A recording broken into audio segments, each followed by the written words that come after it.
Assalamualaikum warahmatullahi wabarakatuh.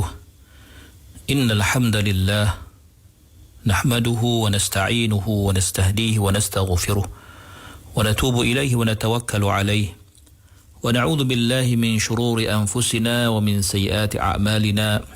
Man yahdihillahu fahuwal muhtad wa man yudlil falan tajida lahu waliyyan murshida. Asyhadu an la ilaha illallah wahdahu la syarika lah wa anna sayyidana Muhammadan abduhu wa rasuluh wa safiyuhu min khalqihi wa habibuh. Ballagha ar-risalata wa adda al-amanata wa nasaha al-ummata wa kashafa al-ghummah wa jahada fillahi haqqa jihadihi hatta atahu al-yaqin.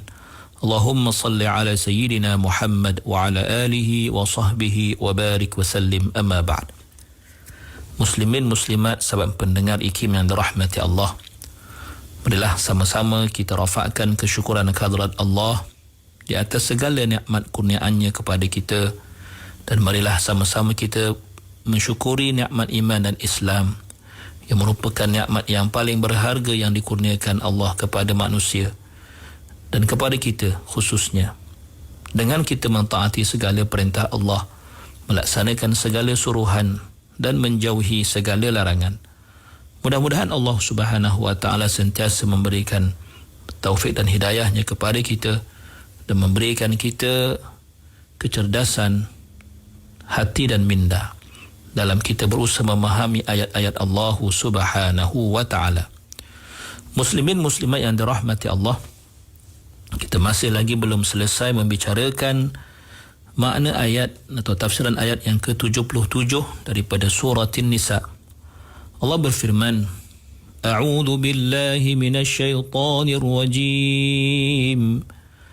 Alam tara ilal ladzina qila lahum kuffu aydiyakum wa aqimus salata wa atuz zakah فلما كتب عليهم القتال إذا فريق منهم يخشون الناس كخشية الله أو أشد خشية وقالوا ربنا لم كتبت علينا القتال لولا أخرتنا إلى أجل قريب قل متاع الدنيا قليل والآخرة خير لمن اتقى ولا تظلمون فتيلا.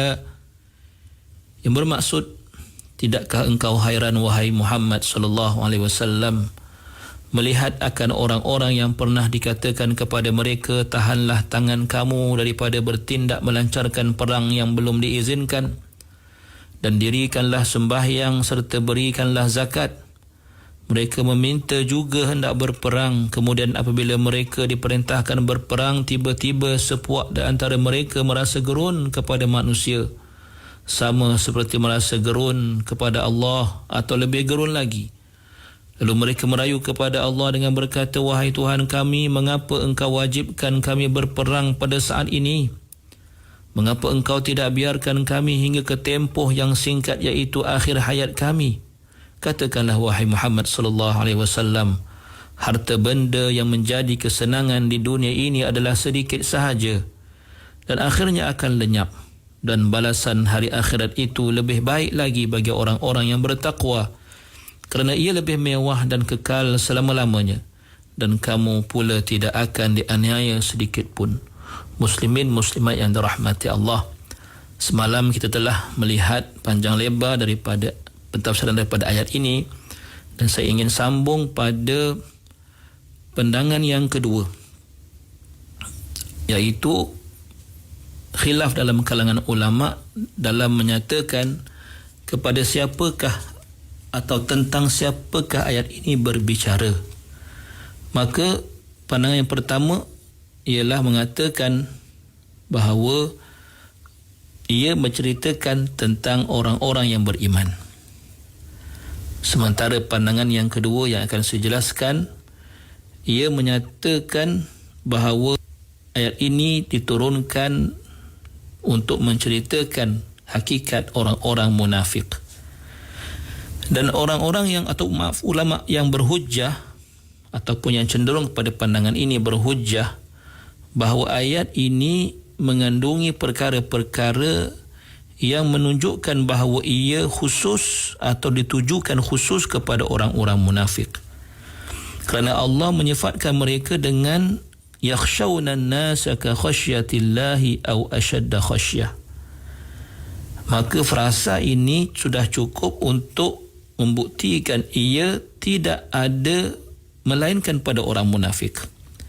Kerana jika orang beriman, tidak sewajarnya ketakutan mereka kepada manusia itu melampaui atau lebih kuat, lebih banyak, lebih berat ketakutan mereka berbanding dengan ketakutan mereka kepada Allah Subhanahu wa taala. Dan hujah yang lain pula menyatakan bahawa Allah Subhanahu wa taala memberikan atau memperihalkan tentang mereka, iaitu Rabbana, dengan menyatakan kata-kata mereka, qalu Rabbana lima katabta 'alal qital, wahai Tuhan kami, mengapa engkau mewajibkan peperangan ke atas kami pada masa ini.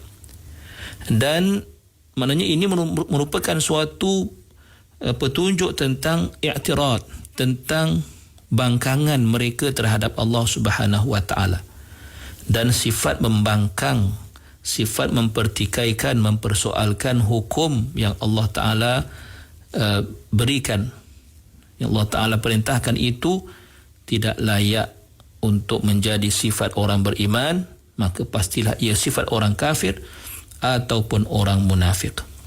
Muslimin muslimin dirahmati Allah. Dan seterusnya, bila Allah Subhanahu wa taala menjelaskan, qul mata'ud dunya qalil wal akhiratu khairul liman ittaqa, katakanlah ya Muhammad sallallahu alaihi wasallam, perhiasan dunia itu adalah sedikit dan akhirat itu adalah lebih baik bagi orang-orang yang bertakwa. Frasa ini disebut menceritakan tentang mereka yang cinta dunianya, keinginan keduniaannya lebih kuat, lebih banyak daripada keinginannya terhadap akhirat. Maka ini adalah menunjukkan sifat orang munafik. Wal'iyadhu billah. Al-Imam Ar-Razi dalam membincangkan maksud ayat ini menyatakan bahawa adalah lebih aula, lebih utama untuk menyatakan bahawa konteks ayat ini ialah tentang orang-orang munafik. Kerana Allah Subhanahu wa taala menyebutkan dalam ayat seterusnya adanya frasa wa in tusibuhum hasanatun yaqulu hadhihi min 'indillah wa in tusibuhum sayyi'atun yaqulu hadhihi min 'indik. Dan kata-kata ini tidak syak lagi adalah kata-kata daripada golongan munafik. Maka kita bersetuju dengan apa yang dikatakan oleh Imam Ar-Razi bahawa ayat ini lebih sesuai untuk ditujukan kepada orang munafik, kerana ia lebih aula, lebih utama jika dirujuk kepada faktor-faktor yang telah disebutkan sebelum itu. Dan jika dilihat dalam susunan atau tertib ayat ini dan ayat dan selepasnya, sudah cukup untuk ia menyatakan bahawa sememangnya ayat-ayat tersebut menceritakan dan merujuk kepada golongan al-munafiqun. Muslimin muslimat yang dirahmati Allah Subhanahu wa taala. Mari kita lihat ayat yang seterusnya. Allah Subhanahu wa taala berfirman, A'udzu billahi minasy syaithanir rajim. أينما تكونوا يدرككم الموت ولو كنتم في بروج مشيدة وإن تصبهم حسنة يقولوا هذه من عند الله وإن تصبهم سيئة يقولوا هذه من عندك قل كل من عند الله فما لهؤلاء القوم لا يكادون يفقهون حديثا. Yang bermaksud, di mana jua kamu berada, maut akan mendapatkan kamu, yakni bila sampai ajalnya. Sekalipun kamu berada di dalam benteng-benteng yang tinggi lagi kukuh. Dan kalau mereka beroleh kebaikan, yakni kemewahan hidup, mereka berkata ini adalah dari sisi Allah. Dan kalau pula mereka ditimpa bencana, mereka berkata ini adalah dari suatu nahas yang ada padamu. Katakanlah ya Muhammad sallallahu alaihi wasallam, semuanya itu, yakni kebaikan dan bencana adalah berpunca dari sisi Allah. Maka apakah yang menyebabkan kaum itu hampir-hampir tidak memahami perkataan, yakni nasihat dan pengajaran? Dalam ayat ini Allah Subhanahu wa taala menjelaskan bahawa tidak ada jalan keluar bagi mereka yang takutkan kematian. Tidak ada jalan keluar, tidak ada jalan selamat yang akan menghindarkan mereka daripada kematian. Bahawa mereka bagaimanapun atau kemanapun mereka cuba untuk melarikan diri, maut akan mendapatkan mereka, sama ada segera ataupun cepat ataupun lambat. Dan dalam ayat ini kita lihat adanya kalimah buruj. Buruj dimaksudkan dengan tembok pemisah yang akan mempertahankan sesiapa yang ada di dalamnya. Manakala kalimah musyayyadah merujuk kepada suatu binaan yang mantap, yang kukuh, yang tinggi, yang besar, maka itulah dimaksudkan dengan burujim musyayyadah. Tembok kota-kota yang kuat, lagi tegap, lagi besar. Membawa maksud bahawa wahai kamu manusia yang takut untuk berjihad, yang bimbang untuk berperang pada jalan Allah, sekiranya kamu merasakan bahawa ketakutan kamu untuk pergi berjihad itu, lalu kamu tidak keluar untuk berjihad, jika sikap itu kamu sangkakan akan menyelamatkan kamu daripada kematian, maka sesungguhnya sangkaan itu adalah meleset sama sekali.